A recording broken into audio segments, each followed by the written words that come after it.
آج جو ہے وہ تیسری شب ہے، اور تیسری شب میں ہر سال ہم لوگ سیدہ کائنات، مخدومہ کائنات، ملکہ فردوس بری، جگر گوشہ رسول، ام الحسنین سیدہ فاطمۃ الزہرا رضی اللہ تعالی عنہا، ان کی یاد کی محفل سجاتے ہیں۔ میں اکثر لوگوں کو یہ بات کہتا ہوں کہ مخدومہ سیدہ فاطمۃ الزہرا کی عظمت کا اندازہ ایک انسان کے بس میں ہے ہی نہیں کہ اس کو لگا سکے۔ یہ ہستیاں سوچ اور فکر سے بھی بہت بلند ہے۔ ان کی بلندی کا اندازہ اس بات سے آپ لگائیں کہ اللہ کے رسول صلی اللہ علیہ وآلہ وسلم جس زمین پر قدم رکھ دیں وہ زمین شہر شفا ہو جائے۔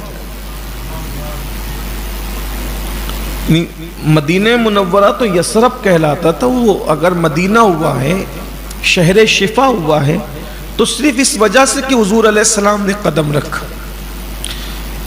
یہ تو شفا بن گیا۔ دوسری چیز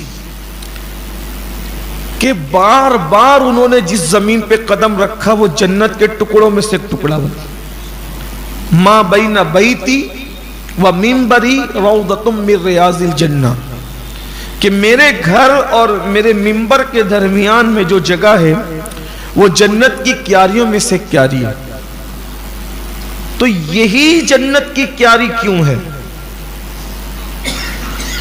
ریاض الجنہ منبر اور گھر کے بیچ کی جگہ ہی کیوں ہے؟ تو صوفیہ اس سے پردہ اٹھا کر کہتے ہیں دراصل حضور علیہ السلام جب مسجد نبوی میں نماز پڑھانے جاتے تھے تو گھر سے نکلتے تھے اور مصلی پہ جاتے تھے، وہیں سے جاتے تھے، وہیں سے آتے تھے، وہیں سے جاتے تھے، وہیں سے آتے تھے، تو بار بار آنے جانے تو زمین کے جس ٹکڑے نے سب سے زیادہ قدم چوم لیے وہ جنت کی کیاریوں میں سے کیاری بنی۔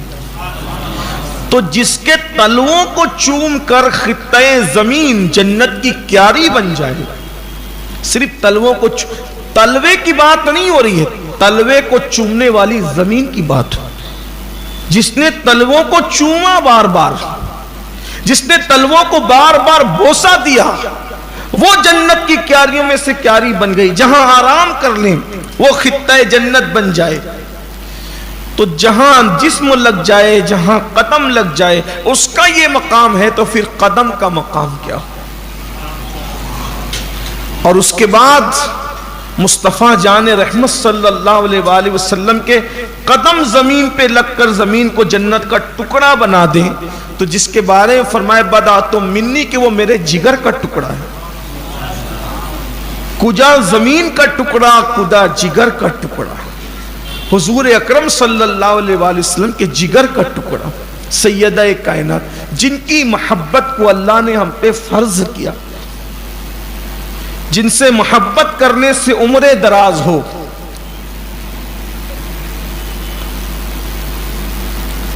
صوفیہ کے یہاں ایک اصطلاح ہے کیفیت عطریہ۔ صوفیہ کے یہاں ایک اصطلاح ہے کیفیت عطریہ، عطر کی کیفیت۔ بعض لوگ عطر لگاتے نہیں ہیں مگر ان کے جسم میں پھر بھی خوشبو آتی ہے۔ یہ کیفیت صرف ان لوگوں کو نصیب ہوتی ہے جن کے دلوں میں اہل البیت کی سچی محبت ہوتی ہے۔ جب اہل البیت کی محبت معراج کو پہنچتی ہے، عروج کو پہنچتی ہے، تو صوفیہ کہتے ہیں عطریہ کیفیت پھر اللہ تعالیٰ ان کو نصیب فرما دیتا ہے کہ اگر آپ ان کو دیکھیں گے کہ ان سے لوگ پوچھتے ہیں وہ جس گھر میں ہو تو گھر بھی معطر ہوتا ہے، اور وہ خود بھی معطر لگتے ہیں، حالانکہ انہوں نے کوئی عطر لگایا نہیں. اور ویسے بھی چنگیز خان کے دور تک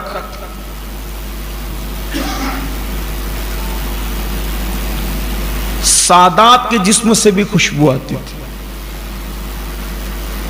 ایک مخصوص خوشبو تھی جو سیدوں کے جسم سے آتی تھی چنگیز خان کے دور میں. اب وہ خوشبو اٹھا لی گئی.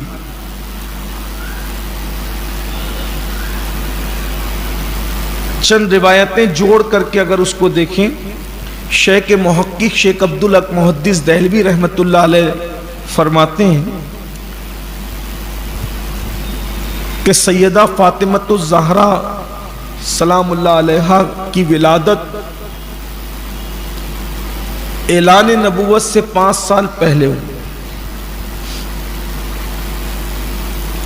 نبوت کا اعلان 40 سال میں ہوا اور اس سے 5 سال پہلے آپ کی ہوئی، یعنی جس وقت اللہ کے رسول صلی اللہ علیہ وآلہ وسلم نے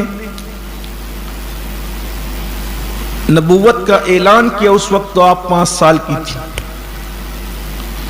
تو چونکہ اعلان نبوت سے قبل بھی خواب میں حضور اکرم صلی اللہ علیہ وآلہ وسلم کو مختلف مناظر دکھائے جاتے،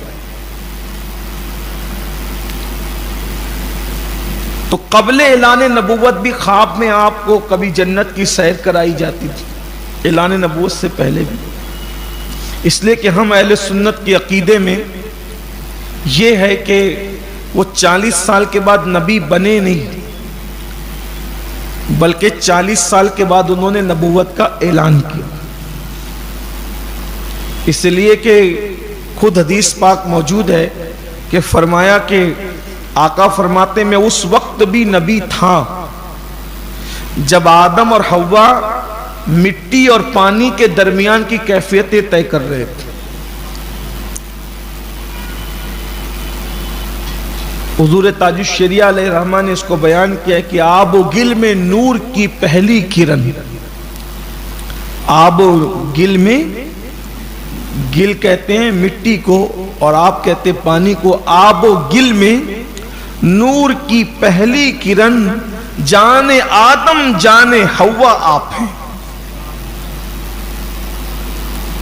تو مصطفیٰ جان رحمت صلی اللہ علیہ وآلہ وسلم تو جب آدم و حوا مٹی اور پانی کے درمیان تھے اس وقت بھی مصطفیٰ جان رحمت نبی تھے. یہ نہیں میں کہ اس وقت نبی بنائے گئے تھے، اس وقت بھی نبی تھے. اب کب تھے یہ اللہ جانے. تو قبل اعلان نبوت بھی اللہ کے رسول صلی اللہ علیہ وآلہ وسلم کو خواب میں الگ الگ مناظر دکھائے جاتے تھے. تو شیخ محقق فرماتے ہیں کہ ایک رات اللہ کے رسول علیہ السلام نے خواب دیکھا کہ میں جنت میں اور جنت کی سیر کر رہا ہوں، اور جنت میں ایک پھول ہے جس کی خوشبو سارے پھولوں پر غالب ہے. تو اللہ کے رسول صلی اللہ علیہ وآلہ وسلم نے اس پھول کو توڑا اور توڑ کر کے اس کو تناول فرمایا.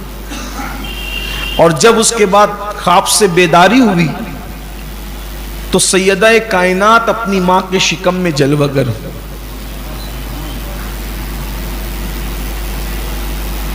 تو حضور اکرم صلی اللہ علیہ وآلہ وسلم سیدہ پاک کو سونگھا کر وہ خوشبو سونگھتے تھے.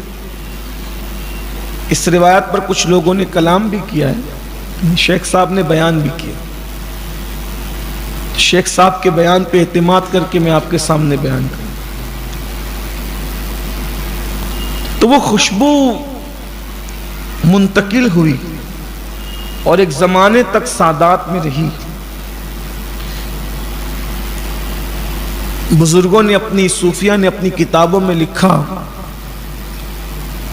خاص طور پر اردو زبان میں جو سب سے پہلی کتاب سیدہ فاطمۃ الزہرا پہ لکھی گئی، مولد فاطمۃ الزہرا، اس میں یہ بات لکھی ہوئی جو میں پیش کر رہا ہوں.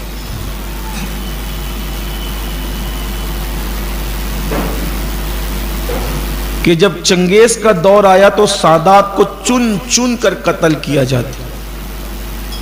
وہ اپنا نسب بھی چھپاتے تھے تو تب بھی ان کو سونگ لیا جاتا تھا اور سونگ کے قتل کر. تو اس دور کے بزرگوں نے دعائیں کی کہ اللہ کرے کہ یہ خوشبو جسے سونگ کر سادات قتل کیے جا رہے ہیں یہ اٹھا لی جائے. اٹھا لی گئی. اور اب یہ خوشبو، اب یہ دوسری روایت جو صوفیہ فرماتے، اب یہ خوشبو صرف اہل ایمان اور اولیاء کے لیے مخصوص کر دی گئی. اب یہ اللہ والوں کو خوشبو آتی ہے، ہر ایک کو نہیں. جیسے شب قدر ہر ایک کو نظر نہیں آتی، ویسے آل رسول کی خوشبو بھی ہر ایک کو نہیں. وہ واقعہ جو بیان کیا جاتا ہے کہ امام اہل سنت پالکی میں سوار ہوئے تو آپ نے فرمایا کہ پالکی روک دو، آل رسول کی خوشبو آ رہی. اس کا مطلب اب بھی وہ خوشبو اہل اللہ کو آتی. تو عرض یہ کر رہا تھا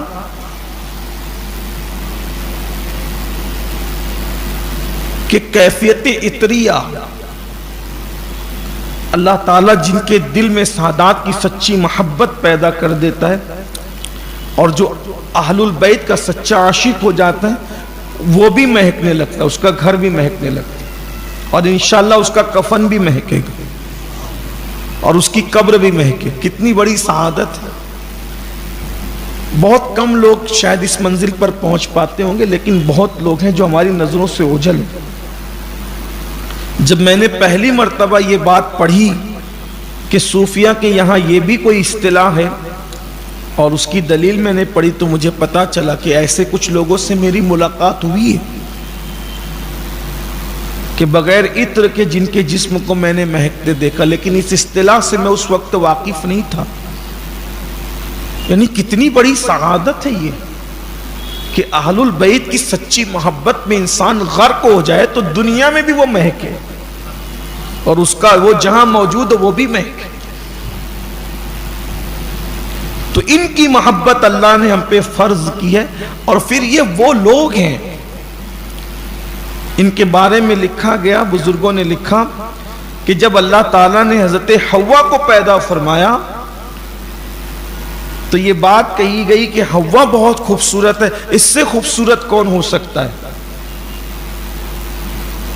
تو اشارہ دیا گیا کہ ذرا کسی اور کو بھی دیکھ لو. تو جنت کے اس گوشے کی طرف لے جایا گیا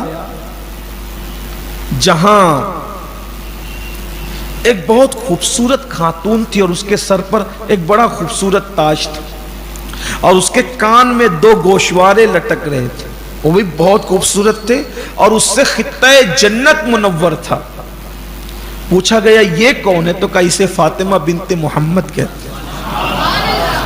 تو کہا یہ تاج کیا ہے؟ تو کہا یہ اس کا سرتاج ہے جسے علی یہ مرتضیٰ کہتے ہیں. اور یہ گوشوارے کیا ہے؟ تو کہا اس کے شہزادے ہیں جنہیں حسن اور حسین کہا جاتا ہے. بظاہر یہ کیفیت ہے لیکن جب ظہور ہوگا تو پھر ہوگا. یہ وہ ہستیاں ہیں، مبارک ہستیاں جن کے نام کے وظائف انسان کی مصیبتوں کو ٹال دے. اور مرتبے پھر کیا ہے، مقام کیا ہے؟ کون نہیں جانتا کہ میدان محشر کے اندر نفسی نفسی کس کی زبان پر نہیں ہوگی.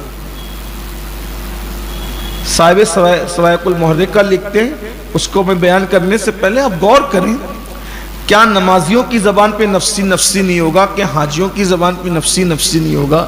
کیا غازیوں کی زبان پہ نفسی نفسی نہیں ہوگا؟ کیا قاریوں کی زبان پہ نفسی نفسی نہیں ہوگا؟ کیا علماء، خطبہ، دانشور سب کی زبان سب نفسی نفسی کہہ رہے ہوں گے؟ میدان محشر میں کس کا اور کیا عزت اور کیا وقار؟ لوگوں کے بدن پر پورے کپڑے بھی نہیں ہوں گے. لوگ پریشان حال ایسے ہوں گے کہ ماں بیٹے سے ناواقف، بیٹا ماں سے ناواقف، بیٹا ماں سے بھاگے، ماں بیٹے سے بھاگے. وہ ہنگامہ محشر ہے. جب بڑی مصیبت اور تکلیف آتی ہے تو لوگ کہتے ہیں قیامت صغریٰ آ گئی، چھوٹی قیامت آ گئی. کورونا میں آپ نے دیکھا لوگوں نے اس کو کہا کہ قیامت صغریٰ تھی، چھوٹی قیامت تھی. جب چھوٹی قیامت کا یہ حال ہے کہ لوگ بھوکے رہے، باپ کے جنازے میں بیٹا شریک نہیں ہو، بیٹے کے جنازے میں باپ شریک نہیں ہو، کیا حالات تھے. تو واقعتاً جو قیامت ہے وہ قیامت کیسی ہو؟ زمین شعلے اگل رہی ہے، اوپر سے جو ہے وہ سورج آگ برسا رہا ہے، یہ کیفیت ہے، کوئی کسی کا پرسان حال نہیں۔ اس ماحول میں اگر عزت کا اظہار ہو رہا ہے تو کس کی؟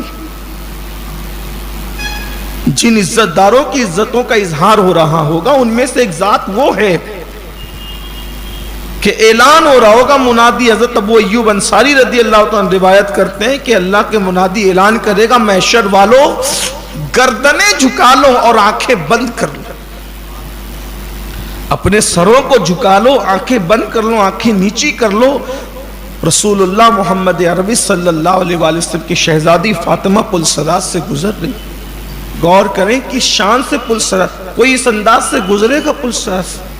ہے کسی کے بارے میں اس طرح کی کوئی روایت جس شان سے سیدہ کائنات مخدومہ فاطمہ الزہرا کی شان بیان کی گئی؟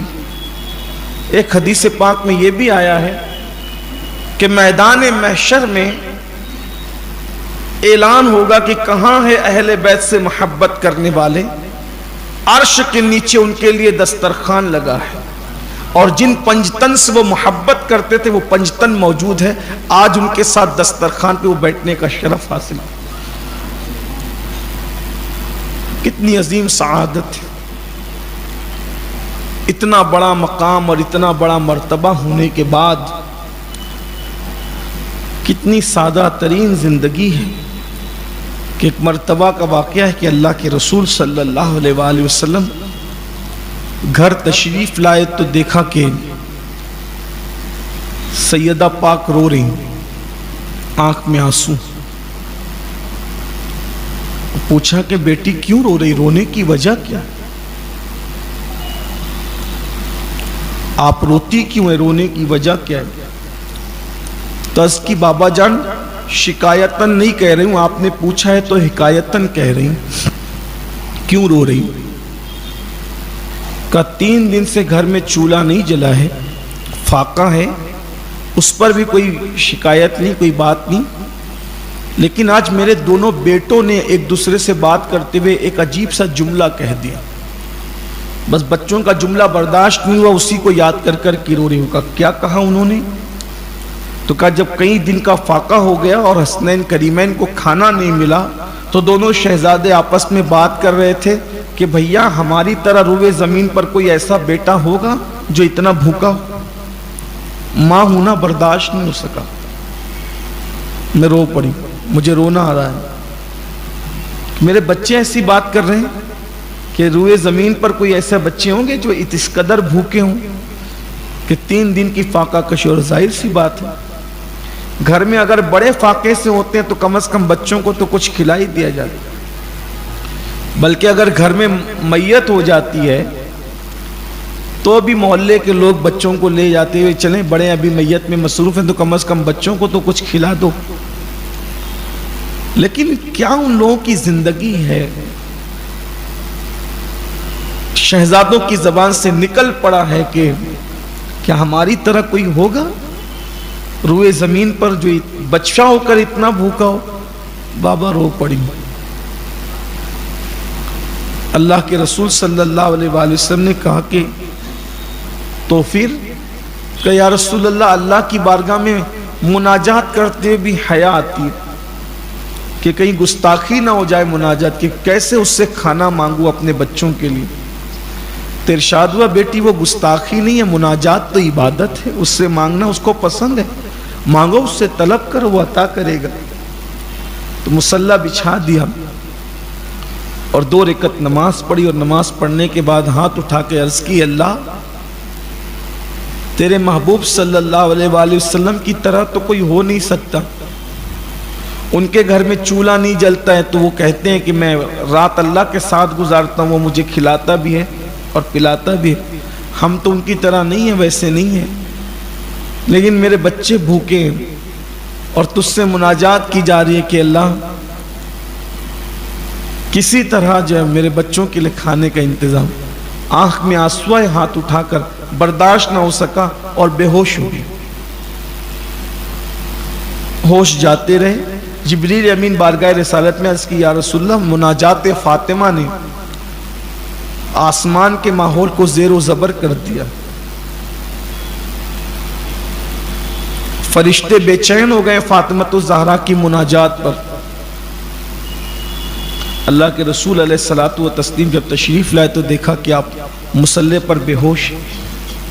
اپنی شہزادی کا مبارک سر اٹھایا, اپنی گود میں رکھا, اور گود میں رکھنے کے بعد جب بابا جان کے ٹھنڈے ٹھنڈے ہاتھ اور زلفوں کی خوشبو پہنچی تو آنکھ کھول دیا. آقا نے فرمایا کیا ہوا؟ حضور مناجات کرتے کرتے کیفیت طاری ہو گئی. یہ کیفیت تھی, برداشت نہ ہو سکا, آنکھ میں آنسو آئے, بچوں کی بھوک نے بے چین کیا, ہوش کھو دیا. تمہاری مناجات نے عالم بالا میں جنبش پیدا کر دی بیٹا. اس کے بعد اللہ کے رسول صلی اللہ علیہ وآلہ وسلم نے فرمایا مناجات تو پوری ہوئی, کچھ ملا بھی؟ ذرا اپنے مطبق کا حال تو دیکھو, خیال تو کرو. راوی بیان کرتے ہیں کہ جب اس طرف رخ کیا تو دیکھا کہ جواہرات کے پیالے کے اندر کھانے کی چیزیں بھری ہوئی تھی, اور وہ پیالے سے کمرہ روشن تھا. خود بھی کھایا, بچوں کو بھی کھلایا. حضور اکرم صلی اللہ علیہ وآلہ وسلم نے تناول فرمایا, مولائے کائنات نے بڑی لذیذ غذا تھی, فرمایا یہ آسمان سے آئی. کہتے ہیں کہ تقریباً 7 دن تک اس میں سے کھاتے رہے, کم نہ ہوا, ختم ہونا تو دور کی بات, کم بھی نہیں ہوا. اس میں سے کچھ کھانا لے کر امام حسن, بچپنا تھا, کھاتے ہوئے باہر نکل گئے. تو ایک یہودی نے دیکھا تو کہا کہ یہ کھانا بڑا خوشبودار اور لذیذ ہے, کہاں سے ملا؟ کہ ہماری امی نے دعا کی تھی, اس کی برکت سے آیا. نانا کہتے ہیں کہ یہ آسمانی غذا ہے. کہ مجھے بھی دے دو. تو چونکہ سخی کے سخی لال تھے, انکار کی مجال نہ ہوئی. یہودی نہ دیکھا بلکہ دے دیا تو اس کے ہاتھ سے وہ کھانا غائب ہوا. اس لیے کہ اس منکر اسلام کے لیے وہ کھانا نہیں تھا, تو اس کے ہاتھ سے غائب ہو گیا. اور ادھر ہاتھ سے کیا غائب ہوا, ادھر گھر سے بھی غائب. صوفیہ فرماتے ہیں کہ کہا گیا کہ اگر ایسا نہ ہوتا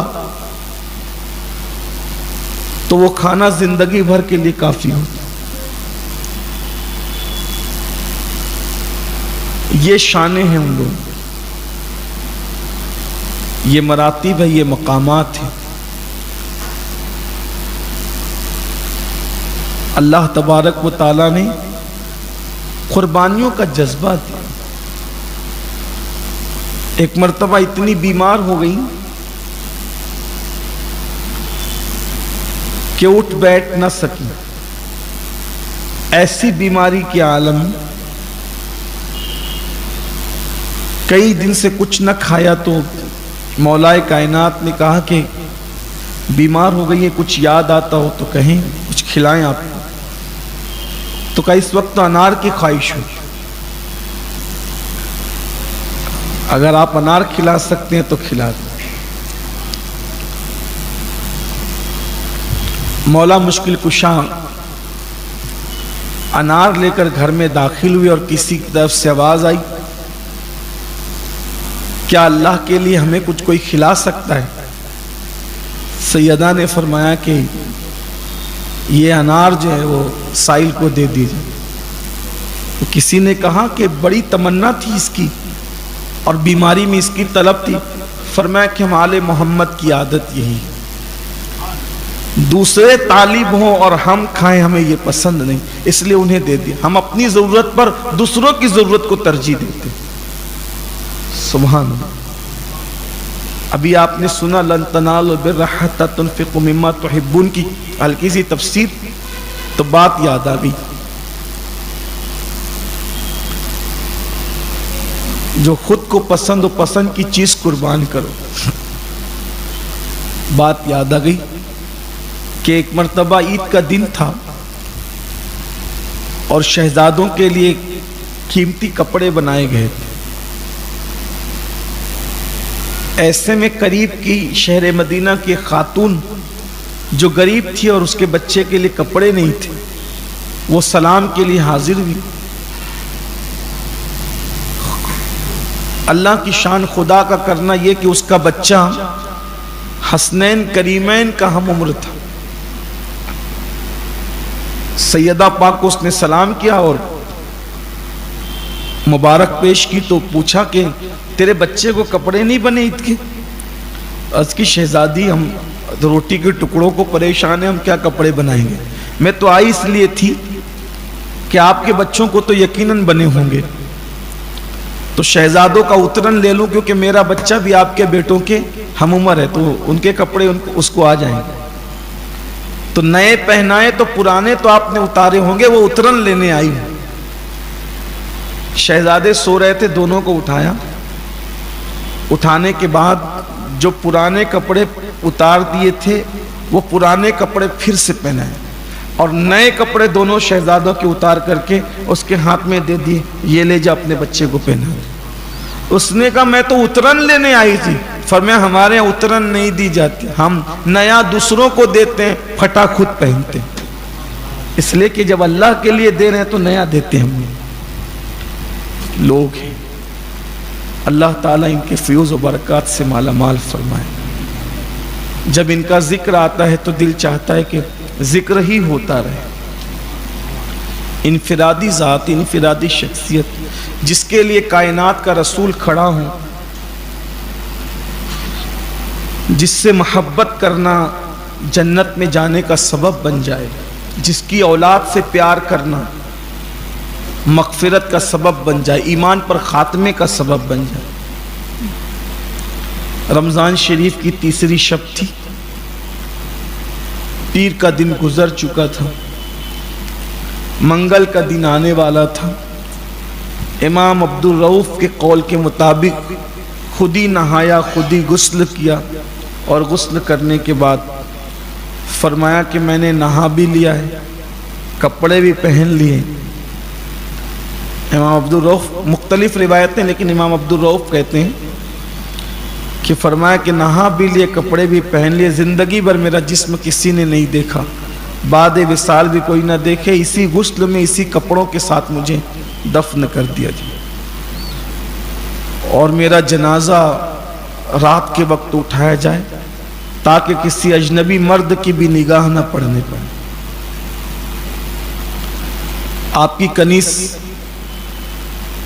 بیان کرتی ہیں کہ جب حالت سجدہ میں ہوتی تھی تو پشت سے لے کر چھت تک اور چھت سے لے کر آسمان تک نور ہی نور نظر آتا تھا.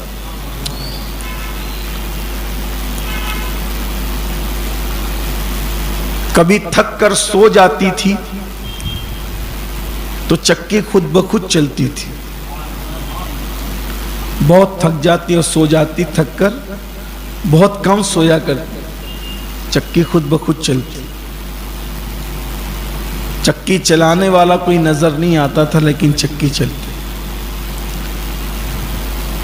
اہل عشق تو کہتے ہیں کہ سیدہ کی چکی تو اب بھی چل رہی ہے، اسی لیے تو زمانہ کھا رہا ہے. اگر وہ چکی بند ہو گئی ہوتی تو لوگوں کو ملتا کہاں؟ زمانہ انہی کے ٹکڑوں پہ پل رہا ہے. سیدہ کی خیرات مل رہی ہے، سخی باپ کی سخی بیٹی. کبھی ایسا بھی ہوتا کہ سو جاتی تو شہزادوں کو جھولا جھلانے والا کوئی نہ ہوتا تو جھولا چلتا رہتا تھا، جھولا دینے والا کوئی نظر نہیں آتا. نماز میں ہوتی تو بھی چکی چلتی رہتی، شہزادوں کا جھولا ہلتا رہتا. بڑی عبادت گزار حسنین کریمین کی تربیت جو کی ہے ان کا اپنا حصہ ہے. تو آپ کے غسل کی روایت بھی موجود ہے کہ غسل بھی دیا گیا، لیکن امام عبدالرؤف اپنی کتاب میں لکھتے ہیں کہ خود ہی جو ہے وہ غسل فرمایا اور فرمایا کہ رات کے وقت منگل کو آپ نے دنیا سے کوچ فرمایا. ماہ رمضان شریف کی تیسری تاریخ تھی اور ہم اہل سنت کے عقیدے میں کسی بھی اللہ والے کی ولادت یا وصال کا دن بہت برکت والا دن ہوتا ہے، دعاؤں کی قبولیت کا دن ہوتا ہے، مقبولیت کا دن ہوتا ہے. آج تیسری شب ہے. اللہ تعالیٰ سے دعا کرتے ہیں کہ اللہ پاک ان کے فیوز و برکات سے ہم سب کو مالا مال فرمائے. سیدہ پاک وہ ذات ہیں جن کے نام کے صدقے ہماری بگڑیاں بنتی ہے، ہمیں نعمتیں ملتی ہیں. حضور کی بارگاہ میں ان کا وسیلہ پیش کر دیا جائے، دعائیں رد نہیں ہوتی. اللہ کی بارگاہ میں ان کا وسیلہ پیش کیا جائے، دعائیں رد نہیں ہوتی. اپنے بچوں کو یہ دن کی تاکید کریں، بتائیں، گھر والوں کو بتائیں، اپنے گھروں میں فاتحہ کا اہتمام کریں. اللہ نے جو بھی دیا ہے نیاز شریف کا اہتمام کریں. یہ لوگ اللہ رسول کے محبوب ہیں، یہ اتنی دلیلوں سے ثابت ہے کہ اسے ان کا دشمن بھی رد نہیں کر سکتا. ان کی محبوبیت اور مقبولیت کا انکار ان کا دشمن بھی نہیں کر سکتا. اور اللہ سے دعا کرتا ہوں اللہ عشق میں آپ کو ہم سب کو وہ مقام عطا کرے کہ اللہ کیفیت اتریاں اللہ ہمیں بھی نصیب فرمائے. کر کے دیکھیے، عشق میں آگے بڑھ کے دیکھیے، انشاءاللہ. کوشش کرنا آپ کا کام ہے، کامیابی اس کے کرم پر ہے.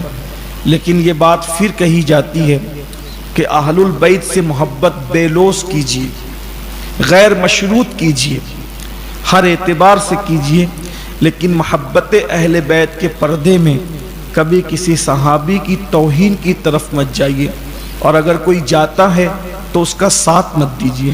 اس لیے کہ اہل البیت کی سچی وفاداری کا تقاضا یہ ہے کہ ہم احترام صحابہ کریں، تعظیم صحابہ کریں، اور جو عقیدہ ہمارے بزرگوں نے ہمیں عطا فرمایا ہے ان اس عقیدے پر قائم رہیں جس عقیدے کو اہل سنت و جماعت کا عقیدہ کہتے ہیں.